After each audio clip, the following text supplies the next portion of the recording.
Allô, bonsoir. L'intitulé de ce live est la foire aux questions annuelle. Tous les ans, je fais une foire aux questions vers la fin de l'année. Des foires aux questions qui durent plusieurs lives. C'est la seule chaîne qui doit prendre autant de temps à répondre aux gens. Et là, je vois en plus que nous avons du beau monde. Donc, je vous remercie toutes et tous d'être là. Alors, comme chaque année, on va faire deux choses. La première chose, c'est que j'ai sur là devant moi les questions. Alors il y a des questions de plusieurs horizons. Il y a une ou deux questions, je crois, de l'onglet communautaire, parce que j'ai posté un petit message dans l'onglet communautaire de ma chaîne YouTube. Je crois que c'est la première fois que je le fais. Parce qu'à un moment, l'option avait disparu et maintenant elle est revenue. Enfin bon. Mais je pense que c'est quelque chose qui est intéressant quand on n'a pas Twitter. Moi, je n'ai pas Twitter. Donc, je me suis servi de ça. Et bien sûr, il y a aussi des questions qui sont toujours données par comment dire, cette personne complètement isolée du reste. Ça me donne l'impression de ça, mais qui garde les portes, qui gardent le phare de Sens Critique, parce que oui, mon émission est aussi marquée sur Sens Critique contre ma volonté, mais bon, c'est comme ça. Et cette personne, donc Sacha du 54, hein, tous les ans, il revient avec des nouvelles questions. Cet homme est formidable. En tout cas, je le salue. Hein, il a pas mal de questions, des questions diverses, et on va il y a pas mal de questions, il en a 16, il y en a certaines qui sont des triples questions, donc on va prendre le temps tranquillement d'y répondre. Et après, j'aurai peut-être encore un petit listing de trucs à dire, et après on verra en fonction de ce qui se passe dans le chat ou de mes envies. Ah, tiens, on va commencer avec cette question-là. La question de Megamax, on en revient un petit peu à ce que je t'avais dit par mail, Megamax. Est-ce que je reviendrai sur ton émission, touche pas à mon ciné. C'est que les sujets d'actualité, moi, je consomme l'actualité, mais en retard. Et des fois en retard de plusieurs mois. Et du coup, je ne serai pas le plus éclairé, ça c'est clair, pour en parler avec vous. Après, j'ai bien compris que le sujet, enfin, le but de ton émission n'était pas de forcément avoir une science ou un savoir sur l'actualité, mais juste d'en parler. Mais moi, ça va m'user en fait, et qui plus est. Avec le brouhaha, la basse-cour qu'il y avait la dernière fois, moi ça m'a assez irrité. Alors bon, j'ai fait mine en toute politesse de ne rien dire, mais je crois bien t'avoir dit clairement le problème par mail. Hein. Donc moi, au vu des sujets et à la vue des fois, pas tout le temps, hein, mais à la vue des fois de ce que j'entends comme voilà, les commentaires, le sérieux, l'attitude générale, le comportement sur tes lives, moi ça me donne pas du tout envie de revenir. Mais moi des fois ça m'arrive de l'écouter en fond sonore, ça dépend des circonstances, mais ça m'arrive d'écouter. Mais là y participer, ouf. Moi je suis plus sur quelque chose, enfin je pense que je cherche des lives un peu plus réservés. Je dirais à 3-4, pas plus. Après, ça devient compliqué de distribuer la parole efficacement et que tout le monde se sente comme faisant partie d'un tout et pas juste pour meubler ou parce que tu as tout d'un coup une petite fenêtre très étroite de quelques secondes, tu vas dire un espèce de truc à la con pour qu'on te remarque. Enfin, ça, c'est assez pitoyable quand même d'être présent lors d'un live. C'est pas ce qu'on souhaite. En tout cas, je pense pas que ce soit ce que souhaitent des adultes quand ils font une intervention sur la chaîne de quelqu'un d'autre.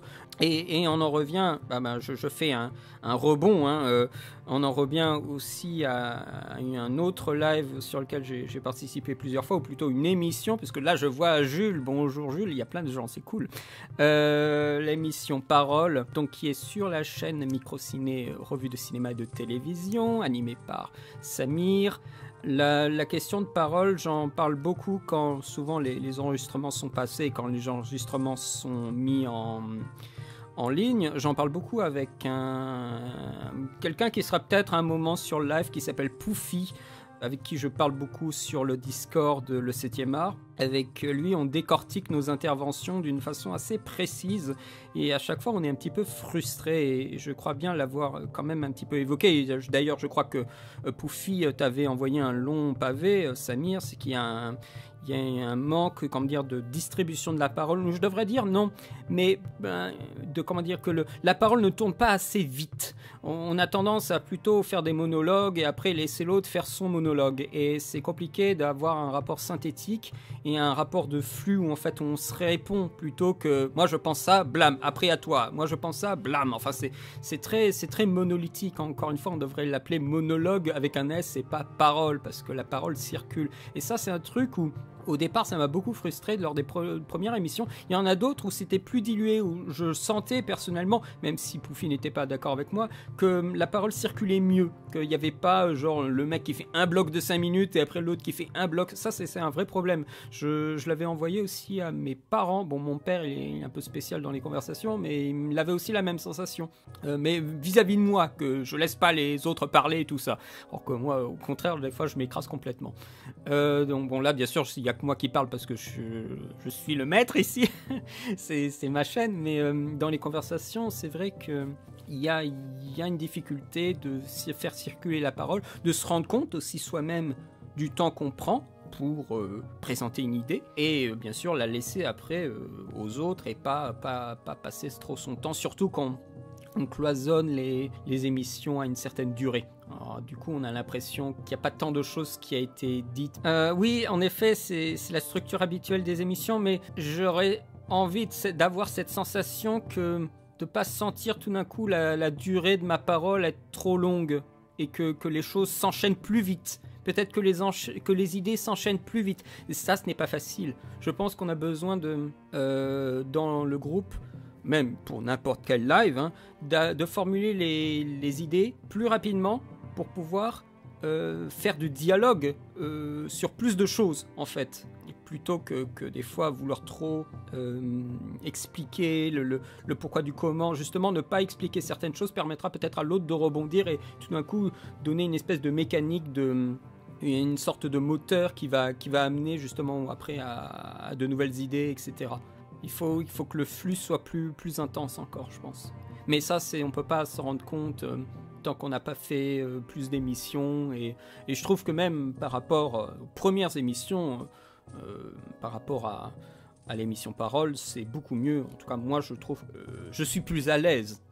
Et je crois que je l'avais dit, je sais plus à qui je l'avais dit, mais il se peut que ça soit à toi, Samir, que lors de la première émission, je m'étais ramené avec des notes et je me suis bien rendu compte que face à Jules, ça servait à rien. Donc, la deuxième émission, j'en avais plus. Et finalement, je me sentais plus à l'aise. Alors, j'étais peut-être moins rodé pour parler de certaines choses sur le coup. J'ai besoin, moi, de beaucoup plus réfléchir en amont pour pouvoir dire des choses un peu intéressantes. J'ai besoin de plus réfléchir. J'étais plus sur le moment. Des fois, il y a des choses qui tout d'un coup nous interpellent et ça permet de créer de la connaissance, de l'information, des idées sur le tas. Et des fois, ça peut donner vraiment de belles choses. Si on a bien revu le film, des fois, on n'a pas besoin de notes en fait. Il y a quelques points de force, voilà, quelques mots. Et à partir de là, on peut construire, et justement construire avec le dialogue avec les autres. Parce que c'est là, encore une fois, si le dialogue est plus rapide et que les interventions sont plus courtes, eh bien, la création d'idées instantanées dans l'émission sera plus évidente que plutôt attendre que l'autre il ait terminé son pavé pour dire alors ok je réponds à quoi parce qu'il y a plein de trucs dans ce qu'il a dit qui m'intéressent et tout ça, c'est lourd, donc il faut alléger en fait le temps de parole, je pense. Ça je pense que c'est la chose à faire. Les questions de Sacha du 54. Voici ma série de questions. Que penses-tu de la disparition de Jean-Paul Belmondo? Est-ce que cet acteur restera facilement dans les mémoires pour les jeunes ou nouvelles générations? Moi, je n'en pense pas grand-chose de la disparition de Belmondo, parce que je ne fais pas partie de la génération qui l'a adulé. C'est un acteur qui quand j'ai commencé à m'intéresser au cinéma, ben lui, il en était à faire Un homme et son chien. Donc vous voyez qu'il y a un décalage de génération qui est assez important. Je regardais et je me suis rendu compte de la notoriété de cet homme a posteriori. Donc assez compliqué de mesurer l'impact qu'il a, à part regarder des tonnes de documentaires. Mais bon, ça reste toujours un problème de génération. Ça, ce n'est pas très grave. Moi, je l'ai vu, je crois, la première fois, c'était en été, fin des années 90, je crois, avec un film qui s'appelle Cartouche, je crois. Ça m'avait donné une bonne impression. Et après, vous savez, j'ai un peu picoré les Belmondo par-ci par-là. L'homme de Rio, chez le Godard, le professionnel, voilà. Mais c'est jamais quelque chose de très... ça a toujours été en fragments. Je n'ai jamais dit, je vais faire un marathon Belmondo, je vais me rendre compte tout de suite de l'ampleur de cet homme. Non, ça a toujours été une sorte du nombre de toiles de fond, mais c'est jamais quelqu'un qui a compté pour moi, qui a compté pour mon appréciation du cinéma français, du cinéma tout court.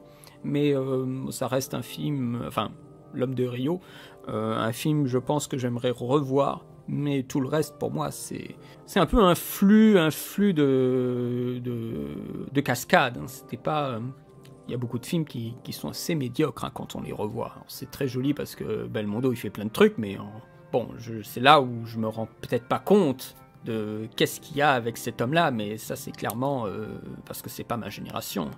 C'est important de savoir qui il est quand même. Ça c'est pour répondre à la deuxième question. C'est clairement important de savoir qui il est, qui plus est quand on est français. Moi, en tout cas, j'en tiendrai pas rigueur s'il y a des beaucoup plus jeunes que moi qui ne savent pas qui il est et qui n'en ont rien à foutre aussi.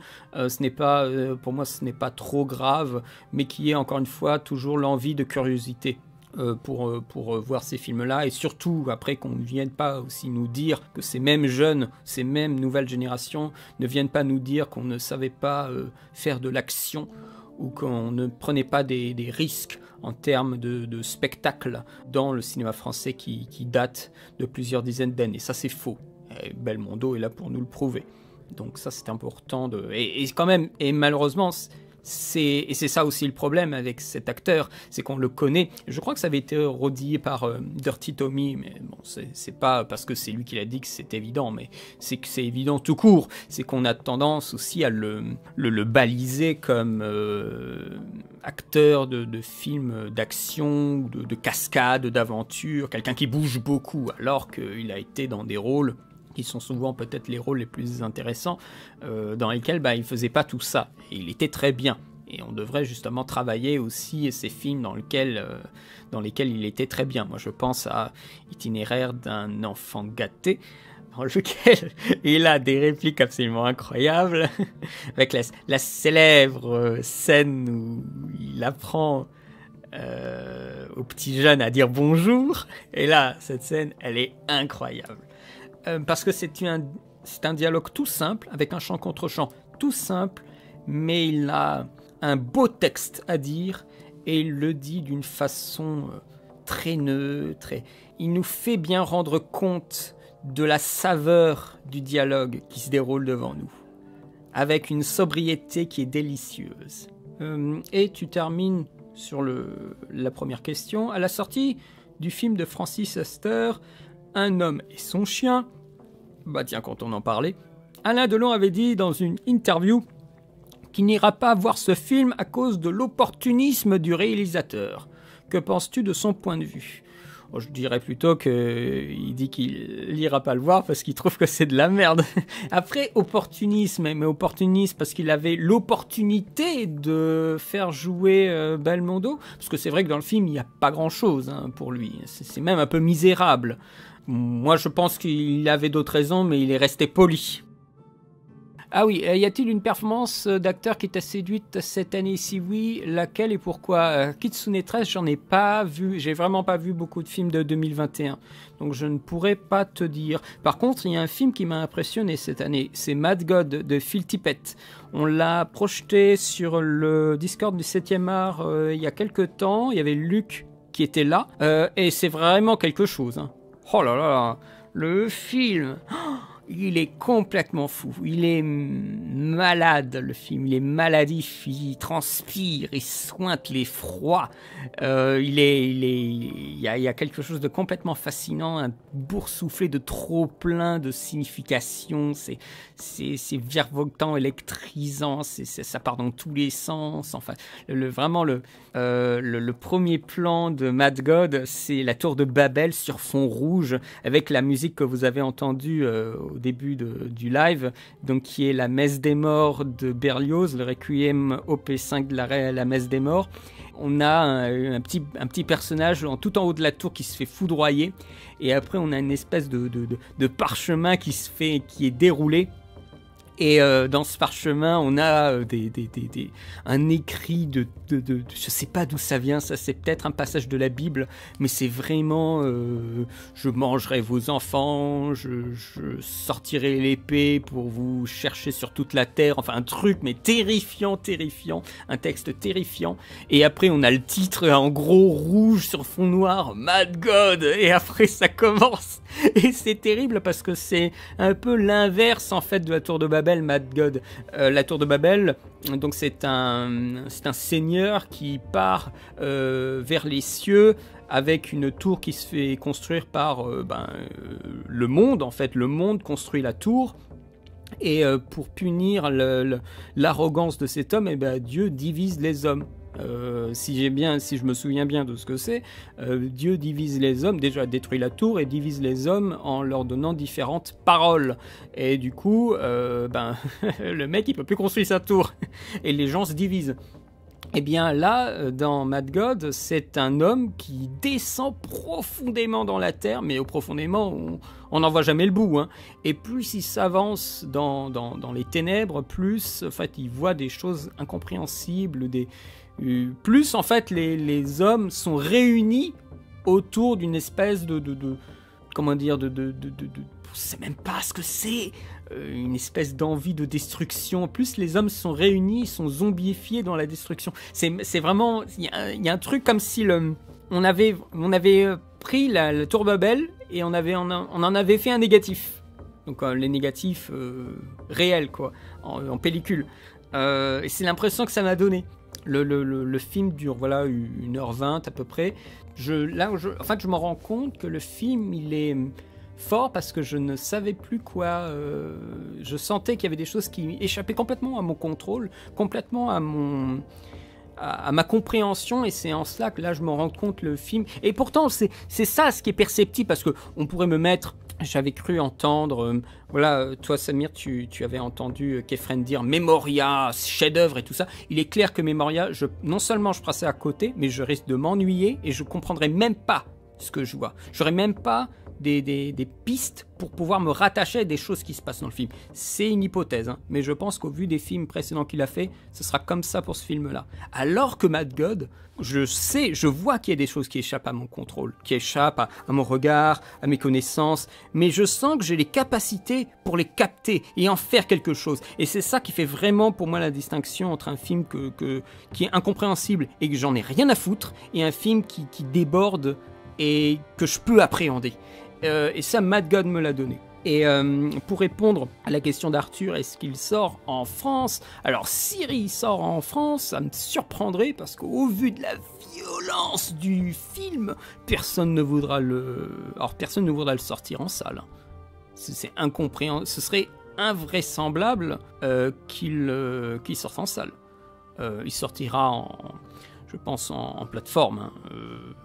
Moi je l'ai vu par des moyens détournés, mais s'il sort en France, je pense qu'il sortira un moment sur peut-être des plateformes américaines, c'est possible. Il y a Charles Daniel qui m'a dit: es-tu confiant pour Matrix Résurrection? Eh bien, étant donné que j'avais suivi le leak du scénario il y a de ça presque un an, peut-être pas un an, mais il y a plusieurs mois, au moins 6 ou 7 mois, je vois à peu près ce qui va se passer, et il semblerait, d'après la bande-annonce, que ce que j'avais lu, ce soit ce qu'on va avoir. De ce qu'on voit, on voit quelques plans, bon, ça a l'air très joli, ça a l'air d'être très étonnamment une sorte d'impression de déjà-vu, ce que confirme la dernière opération marketing, avec des plans qui se répondent étonnamment entre le premier Matrix et le dernier, à voir un petit peu comment l'expérience de Sense8 et des films qui ont suivi la trilogie Matrix ont pu les aider. Dans ce cas-là, Lana a pu l'aider pour fabriquer ce film-là. Moi, j'irai regarder le film, bien sûr. Si je peux aller le voir en salle, je le regarderai en salle, ça c'est évident. J'ai envie d'être confiant, j'ai envie de faire confiance, mais j'espère aussi qu'il n'y aura pas trop de ralentis dégueulasses, parce que là, quand je vois en bande-annonce, les ralentis font pas forcément vibrer, hein. Si c'est pour scoltiner des ralentis à la John Woo toutes les 15 secondes, moi ça va vite m'énerver. Donc j'espère que les ralentis seront à des moments qui seront justifiés, que la mise en scène de l'action n'aura pas pris un coup de vieux. Encore une fois, je n'ai pas vu Sense8, mais ce qu'on voyait dans Cloud Atlas était plutôt correct, sans être mirobolant, mais plutôt correct. J'attends de voir surtout le montage, et que vont-ils dire sur notre décennie, la même approche que Sense8, à savoir que on n'est plus l'un et l'autre, mais on est ensemble en fait. Je pense qu'il va y avoir une sorte de fusion des sexes, fusion des valeurs, fusion de codes, comme ils disent en bande-annonce, prendre du vieux pour faire quelque chose de nouveau. Je pense qu'il va y avoir une sorte de... On va brouiller les cartes. Les choses ne seront plus aussi évidentes. Il n'y aura plus les méchants et les gentils, il y aura un tout. Et je pense que cette idée de, comme on voit dans Sense8, hein, d'avoir une femme qui donne de la force finalement à un homme qui se retrouve à l'autre bout de la planète, cette fusion des genres de films, des genres de sexe va en plus, avec le fait que maintenant ce n'est plus Andy Wachowski et Larry Wachowski, c'est Lana et Lily, eh bien là ça imprime davantage l'envie de brouiller les cartes de l'évidence vis-à-vis du Matrix qui va arriver sous peu. J'ai vu carrément toutes les suites de Massacre à la tronçonneuse, je suis un fou. Je crois que j'ai vu le deuxième, Massacre à la tronçonneuse. Et après, je suis directement... S'il y en avait eu d'autres, je ne sais pas, mais j'ai vu directement je crois que j'ai vu la remake de 2003, que je trouvais esthétiquement très intéressant. Il y a un gros travail, je trouve, sur le film, sur le remake de 2003. Alors, il est ultra sophistiqué, hein. On sent que vraiment il y a eu un travail sur la couleur dégueulasse. Les mecs ont rendu leur image dégueulasse. C'est visqueux. Vraiment, le film, il a une empreinte visqueuse, je trouve, celui de 2003 avec Jessica Biel. Et j'ai vu aussi la suite, je crois que c'était The Beginning, je sais même plus. Et après, alors là, après, j'ai abandonné. Hein. Mais vraiment, celui de 2003, on parlait, il y a des années, on m'avait posé la question du remake, les bons remakes et tout ça. Je trouve que celui du 2003, il fait un effort. Il se laisse pas bercer, il fait un effort pour retravailler la forme pour que ce soit vraiment une forme actuelle et travailler davantage les ambiances, le décor, les objets, la masse. Parce que vraiment c'est un ogre. Dans celui de 2003, oh putain, c'est un monstre le gars. Au secours. C'est vraiment un ogre. Il nous est montré comme toujours fragmenté, on ne le voit jamais en entier. Une espèce de grosse masse qui se déplace avec la tronçonneuse. Il est très très menaçant dans le remake. Dans l'original, il a ces moments effroyables. Je me rappelle d'un moment où on zoome sur son visage avant qu'il frappe au marteau sur la personne qui s'était perdue dans la maison. Ça, c'est un moment vraiment effroyable. Et il y a bien sûr cette espèce de danse qu'il fait avec la tronçonneuse à la fin. Mais comme ogre monstrueux et menaçant, il nous est pas tant perçu que ça. Je devrais le revoir, mais il y a beaucoup de petits à côté. On sent que le film est fauché, donc on essaye de trouver les moyens de tout raccorder, de créer du malaisant avec des bruits de poules. Enfin voilà, on sent que c'est quand même le film un peu fauché. Après, c'est le film tellement sale et fauché qu'il en devient presque repoussant. Et ils sont arrivés à un bon résultat. Mais faut bien dire que quand on regarde ça avec un regard de maintenant, on pouffe un peu de rire. Hein. Là où celui de 2003 travaille quand même un peu plus des formes pour des gens qui ont encore une fois plus d'expérience. Parce qu'on en revient toujours avec ça pour les films d'horreur. Et c'est peut-être aussi pour ça que je ne trouve pas beaucoup d'intérêt au bout d'un moment, c'est que le film d'horreur, il y a beaucoup de films qui, parce qu'on a beaucoup plus d'expérience dans l'effroi, dans les images chocs, dans les ambiances, qu'il y a beaucoup de films qui, ont existé, qui ne font plus du tout d'effet. Alors, bonjour, tu me poses la question en parlant de cinéma d'horreur. Est-ce que tu as eu la curiosité de regarder Les Lettres dans l'angoisse? Oui, je suis même allé à l'avant-première, bonjour. Je suis allé à l'avant-première parce que Samir avait dit qu'il y serait. Et du coup, je me suis pointé. J'y serais pas allé si Samir n'était pas allé là-bas, clairement. J'aurais attendu qu'il soit en ligne. On est allé là-bas, j'étais très content de voir Arthur qui est dans le chat, j'étais très content de le voir, on est un petit peu papoté, on s'est installés tous les deux dans la fosse. Hors de question pour moi d'être en face de l'écran, je préfère être écrasé par un écran comme tout cinéma doit être. Il y a des salles de cinéma qui ont des étages, mais pour moi c'est plus des configurations de salles qui datent d'une époque où on ne savait pas encore comment on faisait les salles, qui avaient encore comme modèle les salles de théâtre, mais pour moi l'écran doit être écrasant en fait, parce que sinon l'impression de cinéma ne marche pas, c'est presque comme si tu étais devant ton salon avec une distance, parce que tu es plus grand que l'écran, tu es plus haut que l'écran, et pour moi ça c'est quelque chose qui me gêne beaucoup. Et donc on a vu le film, et après on a eu les réalisateurs qui sont venus pour un petit peu en parler sur scène, avec un Anthony Pazzona tremblotant, mais qui a tenu bon, qui a fait un remarquable travail de production logistique pour amener tous ces gens-là autour de ce projet-là. Les films en eux-mêmes, il y a eu beaucoup de choses, c'est médiocre, de la part de gens qui avaient les moyens de faire des choses, je pense bien, mais qui n'ont pas voulu se fouler ou qui n'avaient rien à raconter. Ça, c'est un problème. Il y a quelques fulgurances, quelques idées intéressantes qui m'ont plu beaucoup. Anal Génocide qui avait fait un film à la Chris Marker avec ces moments de photos comme ça qui arrivent. Et cette voix off, moi je trouvais que c'était totalement lui. Déjà, c'est la première chose, c'est que c'était totalement lui. Il se faisait plaisir. Et il y en a un autre que j'ai beaucoup aimé, c'est celui de Mathieu Blom, figurez-vous. Je l'avais dit avant à Arthur en salle, je lui ai dit, mais je mettais si je devais choisir 3 films, je pense qui auraient du potentiel, c'est le film de Anal Génocide, parce que souvent un intellectuel qui fait un film, ça peut donner des choses intéressantes. Celui de Mathieu Blom, parce que je sens que lui, il a des choses à dire.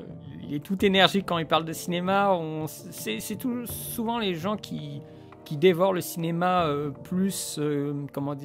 sans en faire. Quand on leur donne l'opportunité de le faire, ça peut aller dans tous les sens. Et c'est un petit peu ce à quoi je m'attendais pour Matt, et ça n'a pas loupé. J'ai beaucoup aimé son film. Je pense que c'est celui que j'ai préféré. Et j'avais choisi aussi Merej, qui pour le coup, lui, était un petit peu décevant, parce que c'est un montage qui était intéressant, mais c'était tellement brouillon, et il n'avait pas envie d'en foutre une, en fait. Sur se poser la question de cette image-là, est-ce qu'elle est vraiment importante d'être à ce moment-là? Est-ce que j'ai pas mieux que cette image-là pour le même propos? C'est-à-dire que je trouve qu'il y avait une paresse dans le montage, une paresse dans le son et une paresse dans la signification des images qu'il allait monter. C'est très décevant pour quelqu'un qui bouffe des films et qui devrait être hanté par des images, hanté par des choses, quoi. Je pense que quelqu'un, au bout d'un moment, qui voit tellement de films et qui sature d'images, qui sature de concepts, qui sature de visions, de plans effrayants, il devrait y avoir des choses qui sortent, quoi. Après, il faut être clair avec soi-même et avec ce qu'on sait des films pour après essayer de travailler ce qu'on veut. Et bien sûr, dans la logique aussi que le film puisse sortir sur YouTube sans se prendre prendre des strikes à tout va. Mais ça, on peut y arriver, ça c'est pas trop un problème. Il y a quand même beaucoup de choses qu'on peut mettre sur YouTube. Donc il y a moyen de travailler une forme qui puisse être tourmentée, évoquer la peur et être aussi personnelle. Mais je trouve que Merege n'y est absolument pas arrivé. Alors que, voilà, en prenant que des images qu'il n'a pas tournées, parce que c'était un peu son objectif à lui, il y avait moyen de faire beaucoup mieux. En tout cas, moi, je sais que j'aurais fait beaucoup mieux, ça c'est clair. C'est pour ça que j'ai dit à Anthony, un peu en blaguant, hein, mais je le pense aussi, que s'il devait en refaire un deuxième, toque à ma porte, il n'y a pas de souci. Je serais ravi de participer. Il y avait un court-métrage en stop motion, c'était très bien fait. Mais quand les mecs ils ont parlé de leur stop motion, on savait pas trop pourquoi ils l'ont fait en fait. Pourquoi ils ont choisi ce sujet, on sait pas. C'était très étrange comme impression. C'est les mecs, ils sont là, ils ont vu de la lumière, ils ont fait leur truc, ils sont repartis. Ok. On avait, qu'est-ce qu'on avait? On a des films très bien faits, mais bon pour des choses, on s'en balance quoi, où on le sait déjà. Moi je pense au... Voilà, par contre les noms de films je pourrais plus vous dire hein. Mais le film de Film Talker où on a quelqu'un qui est chez lui, qui ne sort plus de chez lui, qui est du coup conditionné par les choses en vente en ligne, donc du coup il vit par procuration tout, littéralement tout, et il ne sort plus de chez lui et ça existe depuis un certain moment, donc ce n'est pas une surprise. C'est peut-être le confinement qui avait donné envie à David de faire ce sujet-là, mais je voyais ça, je me dis oui bon au suivant, moi je le sais en fait, c'est pas une surprise en fait, et c'est pas quelque chose, c'est pas une peur récente, l'isolement et le fait qu'on te conditionne dans cet isolement. Le fragment, oh là là, putain, comment ça s'appelait ce film? Tokyo, avec un point d'exclamation. Il y avait un troisième fragment qui était un Hikikomori. Il y avait un fragment qui s'appelait Merde de Carax. Il y avait, je crois, le premier fragment c'est de Gondry, il me semble, hein, je peux me tromper. Et un troisième fragment qui est fait, je crois, par un Coréen. Je peux me tromper, encore une fois, ça fait très très longtemps que je l'ai plus vu. Et c'était littéralement un Hikikomori qui commandait un truc, et après il y a un robot qui arrivait. L'animation japonaise, il y a ça aussi, et là je reviens à des trucs encore plus anciens, des années 90, l'idée d'avoir une personne qui est, comment dire, gérée de A à Z automatiquement. Vous avez ça dans Ryujin Z, avec le vieux Pépé, on le fout dans une machine qui le conditionne totalement au point que la machine va faire un avec les envies du vieux, avec ses désirs. On a déjà vu ça, quoi. Donc c'est un peu arrivé après la guerre, quoi, vis-à-vis du message. Après, le film est très bien fait, il n'y a pas de souci, hein, copie 10 sur 10, mais bon, les préoccupations sont un petit peu pauvres, quoi. Il y a moyen de... Dans un sens, c'est très très bien, parce que ça veut dire que le mec n'est pas tourmenté par des choses plus hardcore. C'est-à-dire que c'est quelqu'un qui est très tranquille, et ça, c'est super. On souhaite que tout se passe bien pour les gens, hein, au final. Donc s'il a que ça comme angoisse... c'est très très bien pour lui, moi je suis très content. Mais c'est vrai qu'à regarder, on se dit ok c'est très bien, mais au suivant quoi. Qu'il y avait un truc avec une jambe qui était chiant comme la mort. Il y avait le truc de Sans Pseudo qui m'avait fait marrer parce qu'il a fait jouer son chat. Et il la faisait bien jouer son chat. Son truc était très très bien et ça, voilà, il y avait rien de un truc avec un monstre. Il l'a fait tout lui-même, ce qui était plutôt fortiche. Mais c'est très bien débrouillé. Il y avait le film d'Elvis et de Anthony à Paris. Bon, c'était pas mal parce qu'il y avait vraiment des vides.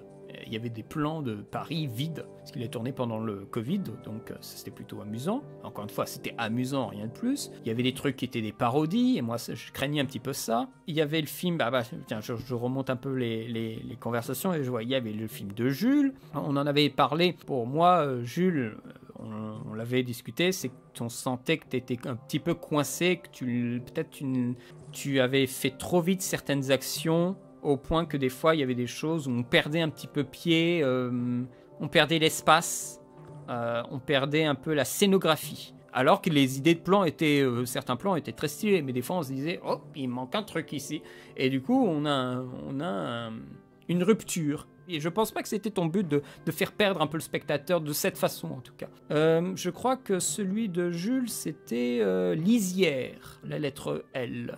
Donc c'était l'histoire d'une... Je résume le postulat de départ. C'est une femme qui roule la nuit et qui rencontre un flic. Voilà, un flic qui l'interpelle et qui va faire un bout de chemin avec elle. Voilà, c'est le constat de base. On a eu des films qui étaient vraiment nuls, comme celui de Michael J, où c'est vraiment lui et lui-même, quoi. C'était vraiment... c'est tout. On avait... qu'est-ce qu'on avait ? On avait quand même pas mal de films. On avait des films... alors moi, ça m'a fait marrer. Je devrais pas, hein, mais... le premier film, c'était le film qui a eu déjà un prix, je crois, ou qui était en compétition quelque part, qui est fait par une monteuse en plus. Et il y avait des problèmes d'angle de caméra et de montage, hein, à des moments clés d'angoisse qui sont impardonnable. Quand t'es monteur, tu t'arranges pour que tout soit nickel, ou tu le refais, mais tu peux pas te permettre de louper tes moments d'angoisse, tes moments de stupeur. Et du fait que voilà, en tant que monteur, on va avoir plusieurs plans, donc on fait un découpage précis d'une action, ben quand tu prends pas le bon angle, ça se sent tout de suite en fait. Et c'était très dommageable que ce soit elle qui commence en premier parce que ça donnait pas la bonne tonalité. Il y avait celui de Zoltan qui était intéressant parce qu'il était en un seul plan, même s'il y avait des coupes.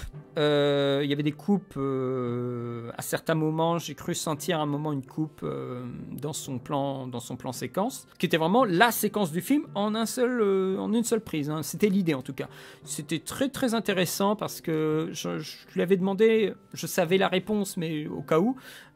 Pourquoi il avait fait ça, cette idée de plan séquence, c'est parce que avec la configuration qu'il avait, c'est-à-dire une personne qui discutait avec une autre personne sur son téléphone, donc il y avait une sorte de contre-champ entre la personne sur le téléphone, sur le portable, et la femme physiquement présente à l'écran. Donc avec le plan séquence, ça permettait d'être plus rapide dans les mouvements, dans la discussion, dans l'action. La forme était bien. Après, voilà, c'était un exercice de style. Bon, ça ne questionne pas la peur. Il y a très peu de films qui ont questionné la peur. Pas qui l'ont mis en scène, mais qui ont questionné l'idée d'avoir peur. Il y avait Dead Will, qui a fait un espèce de discours un petit peu pompeux, mais qui fait plaisir d'entendre sur la peur d'être jugé, tout ça. Bon, c'était très simple. Hein. Voilà, je commençais à voir les trucs de parodie s'enchaîner, et tout d'un coup, il y a Dead Will qui a proposé quelque chose. Je me dis, ah, pourquoi pas ? C'est un discours qui est intéressant, mais j'ai plus envie de relire le discours que de revoir son film. Et ça, c'est un problème, en fait. Parce que tu fais un film. Et il y a un autre film. Alors, je suis désolé pour lui, hein, mais bon, ça confirme un peu l'impression des fois que j'ai quand je l'écoute. Si je l'écoute, c'est Monsieur Valentin Bréhéry. Au secours! C'était extrêmement pompeux, son court-métrage. C'était... Oh, c'était pas engageant. Il y avait celui d'Enzo Panda. Celui-là, je sais pas trop quoi en penser. Bon, l'attitude du bonhomme sur scène était un peu déplorable, mais bon, ça correspond totalement au personnage. L'idée de faire...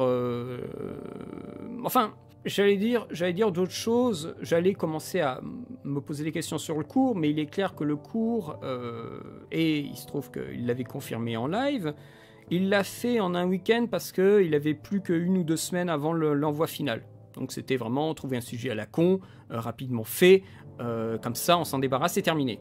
Donc à partir de là, les intentions, le travail et la scénarisation de tout ça passent à la poubelle. Et dans ce cas-là, moi je n'ai pas grand-chose à dire dessus. Si c'est fait, l'envie pour lui de faire le cours et de participer à une œuvre collective n'était pas là et qu'il l'a finalement fait parce qu'il était à la bourre, moi je n'ai pas envie d'en parler. Et je trouve ça déplorable, son attitude de faire ça à la va-vite, alors qu'encore une fois, on a des possibilités de s'exprimer parmi d'autres autour de courts-métrages, qui ne se rend plus compte, je pense, de l'opportunité qu'il a pour se rassainir et y voir l'opportunité d'influence, parce qu'on peut s'attendre aussi de sa part d'avoir plus d'expérience que beaucoup d'autres et de finalement donner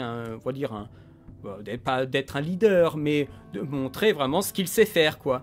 Et là, ce cours-là, c'était rapide, quoi. Et il le disait lui-même en live, hein. Je n'ai même pas à justifier davantage. Hein. Oh, on l'a torché en un week-end, hop, vite fait, ok, d'accord. Il y en a d'autres sûrement, mais je les ai même plus en mémoire. Il y avait quand même toutes les lettres de l'alphabet, donc j'en ai pas tous. Je n'ai pas parlé de tous les cours, mais généralement, c'est un petit peu pénible. Et puis le rythme même de la projection, il y a vraiment des creux, quoi. Et on ne pouvait pas ordonner un changement dans les cours pour qu'il y ait un va-et-vient. On est obligé de subir, en fait, des fois des moments creux dans la projection, avant que tout d'un coup, il y ait un cours qui nous réveille. Moi, c'est le film de Blum qui m'a réveillé. En même temps, parce qu'il avait commencé avec un plan très bruyant. Ça, c'est un peu facile. Mais je pense qu'il s'y attendait, le petit bougre. Il s'attendait à ça. Il s'attendait justement à ce que les précédents, on se fasse chier devant. Et du coup, lui, il a mis les potards à fond. Ah oui, Arthur, tu fais bien de m'y faire penser. Il y a aussi le court-métrage de Dex. Ah oui, son plan où voilà, il a du mal à respirer et il essaye de se faire récupérer par le service médical là. Oui. Encore une fois, c'est un petit exercice. Bon, c'est très sympa, mais bon, c'est sympa, mais il n'y a pas grand chose derrière, quoi. Mais bon, ça reste sympa. Je pense qu'il n'a pas voulu trop s'angoisser d'un gros truc. Déjà qu'il avait fait d'autres courts-métrages avant. J'ai pu d'ailleurs lui parler, j'étais très content. Je pense que j'ai beaucoup plus apprécié les discussions que j'ai eues après la projection que la projection même. Mais bon, ça m'a fait une sortie. J'ai l'impression de parler comme si j'étais vieux. Mais oui, ça m'a fait une sortie. Mais oui, c'est vrai, il y avait celui de Dex, oui. Ah, la Chimérathèque. Ah oui, mais je crois qu'on s'était croisés sur le 7e art, il me semble. Sur le Discord.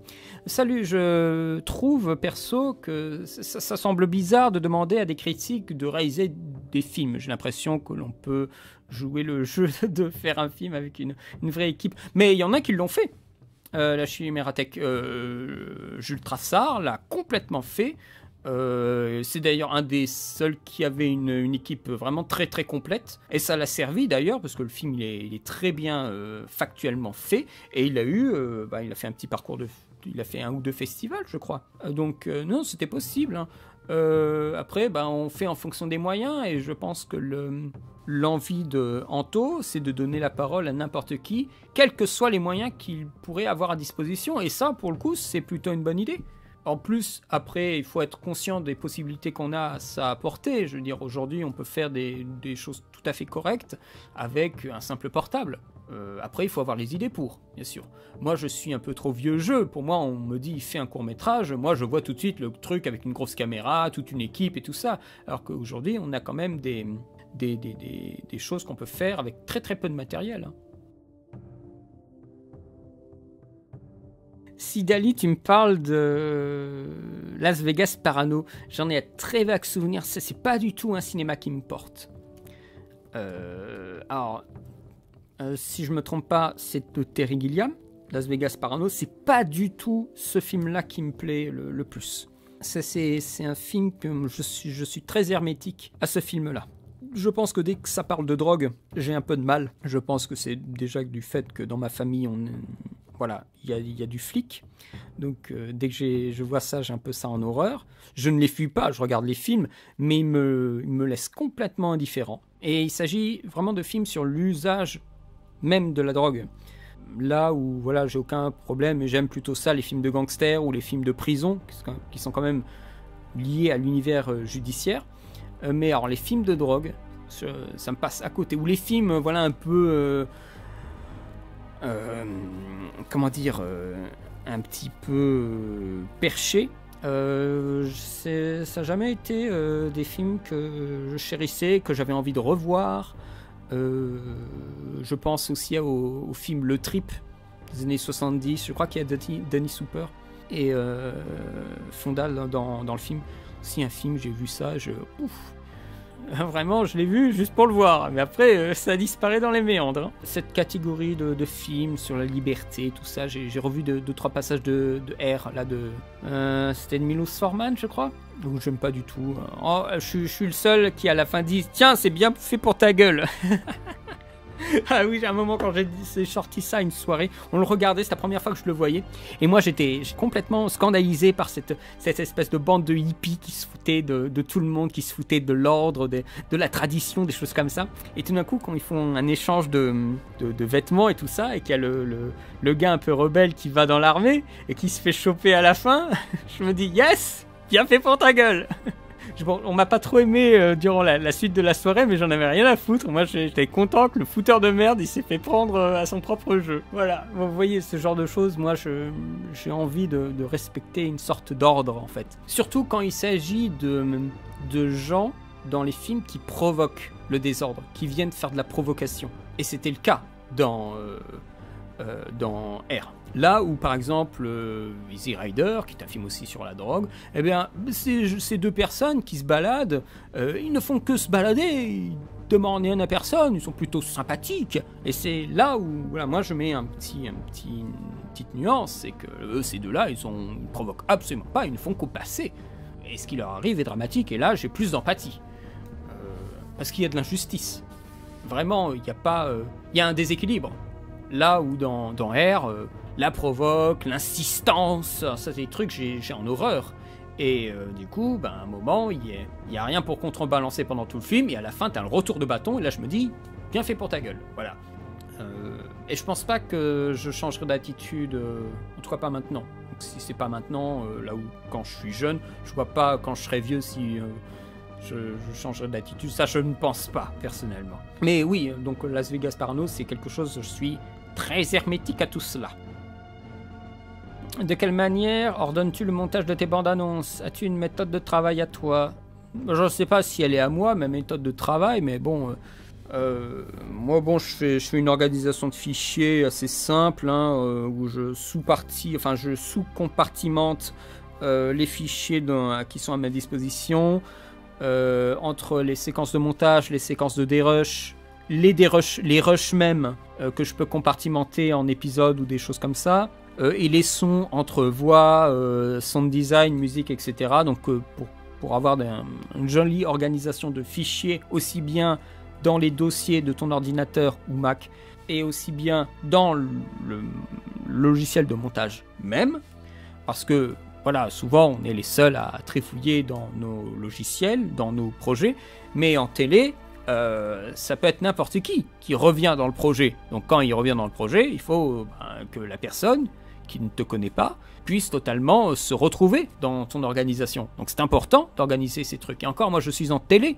S'il s'agit d'un projet de long métrage, c'est absolument nécessaire d'organiser son travail. C'est nécessaire. Et à partir de là, moi je dérush. Alors moi j'ai tendance à dérusher non pas en faisant des sous-clips, donc en extirpant un fragment d'un film pour en faire un petit morceau de vidéo. J'ai tendance à mettre des marqueurs sur les films. Des marqueurs à un endroit qui me semble intéressant. Et à partir de là, let's go. Souvent c'est la musique qui doit être d'abord choisie, après les voix off et tout ça qui sont placées. Et ça me donne le tempo pour aller après chercher des dialogues de films, les images dont j'ai besoin, et après c'est parti quoi. Ça se fait très très vite, hein. Si on a toutes les idées en place, ça se fait très vite. En 30 minutes c'est fait. Mais parce que tu as fait une bonne organisation avant. L'organisation de tout te met beaucoup plus de temps que le montage même. Là où justement tu peux ne pas du tout avoir d'organisation et faire le montage au fur et à mesure parce que les idées te viennent au fur et à mesure, ça c'est un montage qui va te prendre du temps. Et c'est là où l'organisation de tes fichiers est nécessaire parce que tu vas alimenter ces dossiers, l'organisation de tes dossiers. Tu vas alimenter ces dossiers avec plein de petits morceaux de vidéo, des sons, etc. Et si tu les organises mal, après tu vas plus pouvoir t'y retrouver. Et ce sera encore pire pour la personne qui vient éventuellement après toi. Arthur, tu me dis c'est tes critiques de 2h30 qui ne creusent pas assez. Ah, mais je pense qu'il y a des choses à l'intérieur que je m'oblige d'écrire, que je m'oblige de faire, mais dans l'absolu, j'en aurais rien à foutre. Il y a moyen de faire quelque chose de plus ramassé, je pense. Mais ça nécessite une remise en cause d'écriture, de passer plus de temps, de faire quelque chose de plus élaboré dans le texte. Et moi, je ne fais pas ça. J'ai des notes et je parle sur mes notes. Donc j'ai un commentaire sur mes propres notes. je n'ai pas encore assez, je suis pas encore assez à l'aise pour aller en profondeur directement dans les choses et de façon sans m'éparpiller. Et c'est en cela que le truc devient boursouflé. Énorme. Peut-être qu'avec un interlocuteur ça passerait mieux. Éventuellement. Mais de toute façon, que ce soit avec un interlocuteur ou non, je ferai le même travail, tu vois.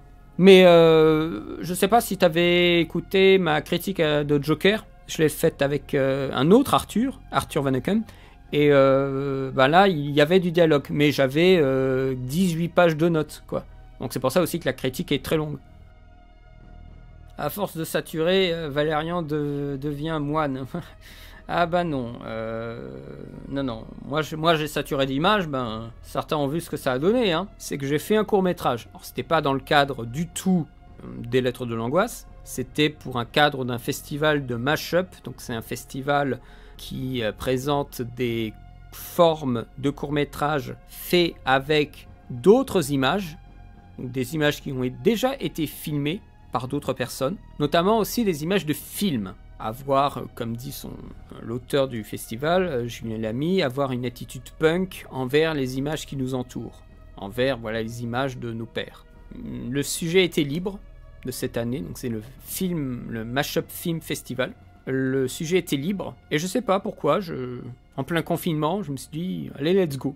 J'ai commencé à triturer mes méninges sur de quoi je voudrais parler. Et ça n'a pas duré très longtemps le bourdonnement de questionnement. J'ai commencé à parler des cauchemars et de la réalité.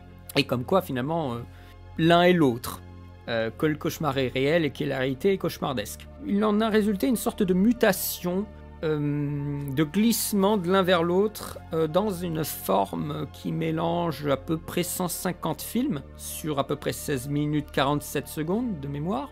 C'est le temps d'une journée, un peu plus d'une journée, le va-et-vient de la mémoire d'un cinéphile et des angoisses de ce que je peux ressentir et la mise en forme d'angoisse. Donc c'est jamais très agréable de mettre en forme des angoisses, et encore des fois on ne trouve pas le bon film pour trouver l'image qui nous intéresse, et du coup on en met une un peu par défaut. Ça a été quand même pas mal le cas par moment. On souhaite partager des moments d'intimité avec le public via une forme de mash-up, via différents films, et il ne s'agit pas de jouer à Où est Charlie avec un court-métrage comme ça.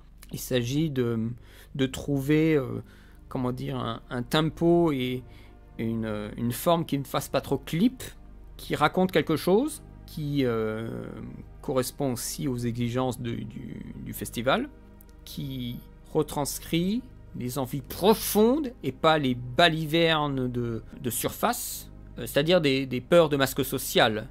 Voilà, oh j'ai peur des araignées. Ah, super. Il s'agit pas de ça, quoi. T'as peur de quoi? T'as peur du toucher? T'as peur de la vue? Pourquoi la vue, en fait? Quel est le lien, en fait? Moi, je veux voir, c'est le lien. C'est pas juste la forme finale de ta peur. C'est quel est le lien, en fait? Et c'est ça qu'il faut essayer de travailler. Et ça, c'est pas évident. Parce que il faut se mettre à nu dans ce cas-là, si on veut vraiment parler de ses angoisses. De sa peur, on revient aux lettres de l'angoisse. La forme de peur que moi j'ai formulée, elle est jamais claire parce qu'elle est liée aussi à une forme de révolte. Je salue d'ailleurs Luc qui m'avait dit très justement que c'est un court-métrage fait par quelqu'un qui est renfermé. Et c'est tout à fait ça. Et ça veut dire, s'il l'a perçu, c'est que j'étais totalement honnête avec moi-même quand j'ai choisi les plans et que j'ai créé ma structure. C'est que ça a retranscrit ce que je suis moi. Ça, c'est déjà un très bon point. Je pense que oui, il devait pas être intéressé, il voulait un truc un peu plus funky, un peu plus drôle, tu vois, parce que Loli Lolan, hein. Mais au final, on s'est rendu compte avec Poufy, encore ce même Poufy, hein, que toutes les autres films sélectionnés étaient assez pauvres parce qu'ils ne disaient pas grand-chose. C'était des fois de beaux films, mais qui ne disaient pas grand-chose d'autre que regardez, on fait du mash-up, on met Star Wars avec Indiana Jones, lol. Voilà, c'est des trucs comme ça, on s'en fout. Ça a rien, quoi. Ce n'est pas porteur de quoi que ce soit. Après, est-ce que le jury voulait des choses porteurs de quoi que ce soit? Ça, c'est la question que je me pose, mais bon. Moi, j'ai voulu porter un discours qui n'est pas du tout le bienvenu dans ces temps troublés où on essaye de se donner... de se donner du courage, de se donner de la joie. Moi, c'est un discours qui est très sinistre, cynique, désillusionné, agressif et triste. C'est sûr que comme ça, le court-métrage, il peut pas... c'est compliqué de le recevoir, quoi. C'est compliqué de le montrer. Donc encore une fois, quand on se met un peu à nu d'une certaine façon, via les images de films, eh bien même avec ça, comme m'avait dit mon ancienne prof de réalisation qui s'appelle Myriam Tonelotto, ce qui te parle à toi, ce qui t'est personnel, sera probablement le plus universellement reconnu, parce que ce qui est universel à tous, c'est notre personnalité, notre intériorité, parce qu'on a tous une intériorité qui ne demande qu'à être exprimée. Justement, ce qui est spécial, ce qui rend un court-métrage spécial, c'est ce que toi tu penses vraiment. Donc il faut faire un travail sur toi pour faire ressortir le truc. Sauf que moi je me rappelle que je l'avais même trop bien fait, ce truc, quand on avait fait le court-métrage à l'université. Et bien ça, je l'ai refait dans mon court-métrage là. Je l'ai envoyé à 3 festivals. Là, j'attends la réponse du 3e, mais les 2 précédents l'ont refusé. C'est pas très grave, je pouvais m'y attendre, mais c'est toujours un petit peu un pincement au cœur, parce que bon, t'investis beaucoup de ton temps, de ton énergie, et au final, bon, c'est pas trop... c'est pas trop pris, quoi. Mais moi, je ne regrette pas de l'avoir fait. Je trouve que le court-métrage, je suis content de l'énergie qu'il a. Il y a plein de choses que je pourrais refaire, mais les angoisses qui sont... elles sont à moi et je suis content de les avoir exprimées en cette forme-ci. À ce propos-là, une question qui a été formulée de Jorge de Guzman, qui m'avait dit dans ton court-métrage, mais aussi dans certaines de tes critiques, j'ai l'impression de relever une obsession pour les grandes vides et le mouvement des humains à l'intérieur, tels des fourmis, comme le montre Koyaanisqatsi par exemple. Est-ce le cas? Si oui, cela m'évoque le cinéma de Michael Mann et j'aimerais connaître ton rapport à ce dernier. Alors pour répondre à sa question, à son observation, alors moi j'ai pas fait, c'est amusant qu'il me dise ça, parce que moi j'ai pas fait vraiment le rapport qu'il y aurait une corrélation entre ça et ce que je ferais dans mes critiques, les choix de critiques. Je sais que j'avais parlé de Koyaanisqatsi parce que pour moi c'était important, mais s'il y avait d'autres choses, je m'en étais pas rendu compte. Mais c'est vrai que je parle souvent de flux humain, probablement parce que je suis aussi à Paris, et ça laisse un peu des traces, Paris. Mais oui, je dirais qu'il y a quelque chose qui me fascine dans le mouvement humain, comme ça, dans les grandes villes, le fait qu'on n'est plus responsable vraiment de son mouvement, mais qu'on suit un mouvement, les achats, les goûts, les clics, les gens à suivre, les consignes, les ordres, etc. On est quand même poussé dans un sens, hein, et c'est compliqué de se retourner et de dire « Hey, stop, moi j'ai pas envie d'aller par là ». Et en cela, justement, il y a des rapports avec les fourmis et tout ça. Mais le flux humain et les grandes villes, je trouve que ça n'a rien à foutre. Enfin, ce n'est pas du tout, je trouve, le sujet de Michael Mann. Je trouve que Michael Mann, on est sur une autre... sur plus une beauté de la nuit, dans un rapport individuel à la nuit, alors et non seulement à la nuit, mais aussi au monde gigantesque, et même par rapport à l'urbain, quand on voit Collatéral, c'est une bonne ambiance urbaine, on travaille le bâtiment et le flux, mais il y a quelque chose qui, moi, ne me sied pas du tout, c'est qu'on est à l'intérieur du flux. Et pour moi, le flux est plus spectaculaire quand on le voit à l'extérieur. Et Koyaanisqatsi le fait très bien. L'observation de ce qui se passe, de la mécanique du flux, l'énergie de la ville, l'énergie urbaine. Michael Mann, lui, il veut garder les personnes en immersion. Donc on est dedans. On est dans le taxi qui se déplace. Donc à ce moment-là, je trouve qu'on est très différent de Michael Mann. L'urbain dans Miami Vice, il n'existe pas. De mémoire, il n'y a vraiment pas grand-chose. Ali, pour le peu que je m'en souvienne, il n'y a pas vraiment ça.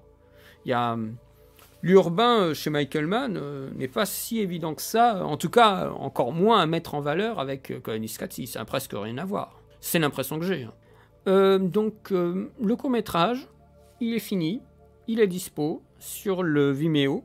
Je retenterai l'année prochaine le festival Mashup. Parce qu'à un moment, vous savez, quand on frappe à la porte tout le temps, à un moment on va nous ouvrir. Hein. Ça me paraît évident. Et puis, à titre personnel, je ne cracherai pas sur la prime. Parce que le premier prix, c'était quand même 3000 €. Hein. Et moi, ça m'aurait bien été utile de les avoir cette année. Parce que je vais avoir un investissement pour la famille qui va me coûter très cher. Et j'aurais bien voulu avoir ces 3000 €. Mais bon, on ne fait pas ce qu'on veut dans la vie, on fait ce qu'on peut. Donc, c'est comme ça. Maintenant que je suis... Oui, voilà, il faut s'accrocher, Luc, c'est ça. Alors, deuxième question de Sacha des 54. Je sais que tu ne lis pas beaucoup de livres, mais est-ce que tu regardes des vidéos sur les analyses de littérature comme l'alchimie du roman ou les conseils de Christelle Le Bailly pour avoir une connaissance en littérature et peut-être même avoir envie de lire plus de livres? Non, je ne regarde pas ces chaînes-là. Je pense que ça doit venir d'abord de moi, une envie de lecture, que plutôt venir de chaînes. Parce qu'ils ne peuvent pas connaître mes goûts, donc ils feront des recommandations comme ça, au petit bonheur la chance. Et je passais mon temps à regarder des vidéos, mais sur des sujets qui ne m'intéressent pas. Je dois d'abord, pour commencer une bonne lecture, ouvrir un livre qui va me plaire. Et il n'y a que moi qui pourrait faire cette démarche. Parce que je ne suis pas très sûr dans quoi je m'embarque. Donc je préfère me fier à moi-même qu'aux autres.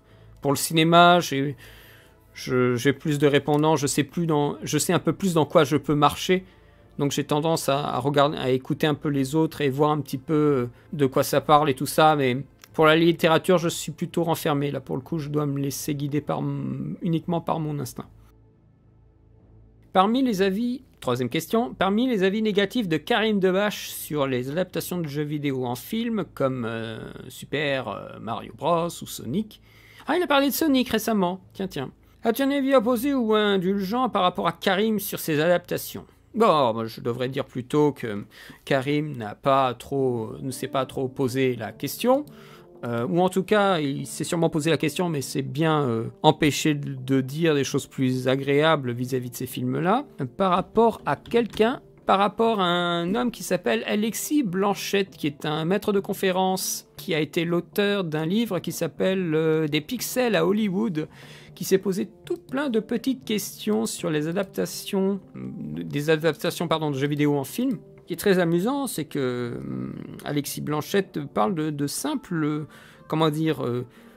idées de production, de scénario, de tournage, qui mettent tout à fait en perspective, ou en tout cas qui replacent Mario dans son contexte d'époque, des années 80, avec des directions artistiques assez spécifiques, qui sont influencées par des films antérieurs, se poser la question de pourquoi ils ont fait ça, que plutôt le pointer du doigt en faisant des blagues.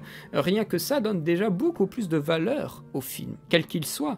Et dans le cas de Mario Bros, Alexis Blanchette en avait parlé. Il en avait parlé d'ailleurs sur Game One, je me rappelle du débat. Et avec des termes très simples. Hein. Il évoquait qu'il y avait des liens à faire clairement des liens à faire entre Ghostbusters et Super Mario Bros. On se dit, comment l'un a pu influencer l'autre et tout ça. Donc à partir de là, ça donne des pistes d'entrée pour comprendre, pas forcément pour apprécier, mais comprendre, c'est déjà un petit peu apprécier.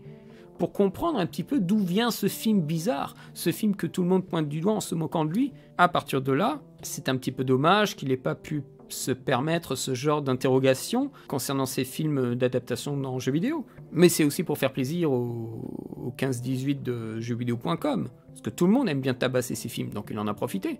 Et ça, c'est un petit peu malheureux. Donc moi, je dirais qu'il s'est contenté de faire quelque chose de plus simple pour une certaine masse de population, que plutôt de faire un travail précis et beaucoup plus porteur de meilleurs messages, de manière pour mettre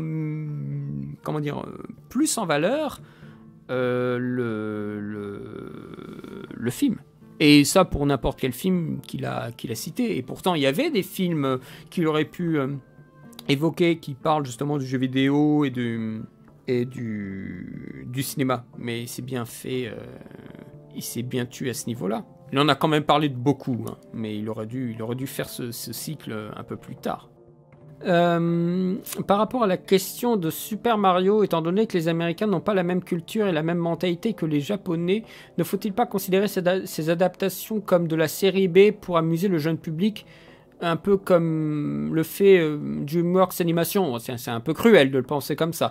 Mais oui, je pense pas qu'il y ait... je pense qu'ils sont là pour faire du divertissement auprès d'un public. C'est vrai qu'il faut se poser la question d'orientation d'une production vis-à-vis justement Super Mario. Bon, Super Mario, jeux vidéo, les plus jeunes, bon, la chose est vite faite. Mais en même temps, on voit qu'il y a des choix dans la production design, le décor, et des acteurs aussi. Ils ont fait le choix de certains acteurs qui n'évoquent rien aux jeunes. Donc c'est pas la question du public, du jeune public n'est pas si évidente que ça concernant le Super Mario Bros. Je dirais que DreamWorks, c'est là quand même des choses sous le capot. C'est pas parce que Pixar c'est évident que voilà, il n'en serait pas de même pour DreamWorks, chez qui c'est peut-être un peu moins évident.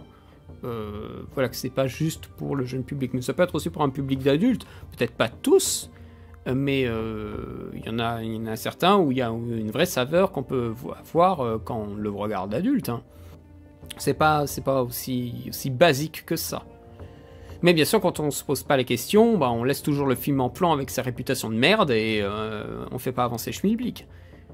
Donc c'est un peu le cas pour Super Mario Bros. Personne se met devant pour se demander, bon alors, qu'est-ce qu'il a dans le ventre? Non, on le pointe du doigt en disant, je vais pas regarder cette merde, tout le monde le défonce. Ah bah c'est sûr, comme ça, le film il va rester tristement incompris, hein. Ou je devrais dire, tristement non interrogé. Je dis pas qu'on va le comprendre quand on l'interroge, mais on ne l'interroge pas, ce film. On ne fait que pointer du doigt des trucs marrants et des trucs incompréhensibles, parce que oui, regardez, c'est pas comme dans le jeu, ou je sais pas quoi. Ouais, mais comme ça, on n'avancera pas. Hein. Et c'est pour ça que je suis content qu'Alexis Blanchette en avait vaguement évoqué des perspectives, juste pour le remettre un petit peu dans le champ de l'interrogation. T'appréhendes mieux le cinéma muet si tu as vu Chaplin enfant. Tu peux appréhender le muet avec Méliès. Beaucoup d'autres films, les films américains, qui ne sont pas forcément des Chaplin. Ils sont moins funky, hein, je suis d'accord. Mais avec Harold Lloyd, hein. Harold Lloyd ou Buster Keaton font très bien le taf. Les cinéphiles peuvent se bagarrer souvent en disant « Mais ouais, bon, Chaplin, mais il y avait les autres, hein !» Pour moi, Chaplin, c'est un retour aux sources. Sa manière de communiquer les émotions sans usage de la parole devrait continuer à inspirer certains films qui compensent par une overdose de dialogue. Ah bah oui, bah c'est tout ce qu'on souhaite. Hein. Dans l'atelier du Père Noël, il y a un moment dans le court-métrage où il y a le Père Noël qui teste les petits jouets que ses lutins fabriquent. Et il y a une petite poupée qui tombe devant lui et il y a le Père Noël qui lui fait dire « Maman ». Alors il y a la petite poupée « Maman ». Alors il y a le Père Noël « Ok ». Et il a un tampon « Ok » qu'il appuie sur la couche de la petite poupée. La poupée, elle commence à partir, à s'en aller. Après, il y a une deuxième poupée qui tombe, sauf que c'est une poupée noire. Et la poupée noire, avec bien sûr les cheveux qui vont avec, hein, vous voyez ce que je veux dire, et hurle « Mamie !» avec vraiment vous savez, le timbre de voix vraiment africain. Hein. Et après, elle s'appuie elle-même sur le tampon « Ok ». Et elle le montre à la caméra, elle montre son cul à la caméra. Et le Père Noël, il rigole et tout ça, parce que voilà, le petit jouet, il a même pas besoin de lui pour s'auto-diagnostiquer. Et le Père Noël, ça le fait rire. La petite poupée blanche, elle est impeccable, elle fait ce qu'on lui demande, et la petite poupée noire, elle fait des manières, elle fait des trucs tout bizarres, elle est un petit peu faux-folle, voilà. Et bien figurez-vous que dans une édition récente du court-métrage, ce passage-là, poupée blanche, poupée noire, c'est viré, c'est coupé. C'est coupé, on passe tout de suite à la séquence où il fait diagnostiquer un avion en le faisant tourner. Et après, ça s'embourbe dans sa barbe et tout ça. Voilà. Donc Disney révisionne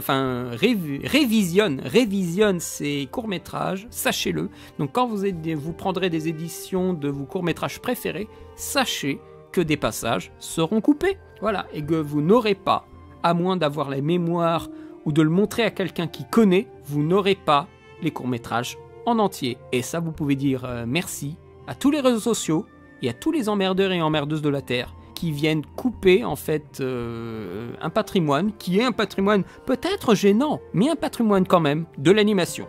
Voilà. Et dans des années à venir, on dira, ah bah dis donc, tous les courts-métrages, ils sont impeccables. Ah bah oui, mais parce qu'on a viré tous les passages un peu gênants. Les passages qui parlaient de suicide, les passages où on mettait en avant des noirs, hein, d'une façon peut-être un peu caricaturale, voire même très très caricaturale, mais c'était comme ça à l'époque. Hein. On refait des voix. Hein, on refait des voix qui étaient avant des voix doublées ou qui avaient des forts accents noirs ou des blancs qui imitaient des noirs pour de la parole d'un personnage.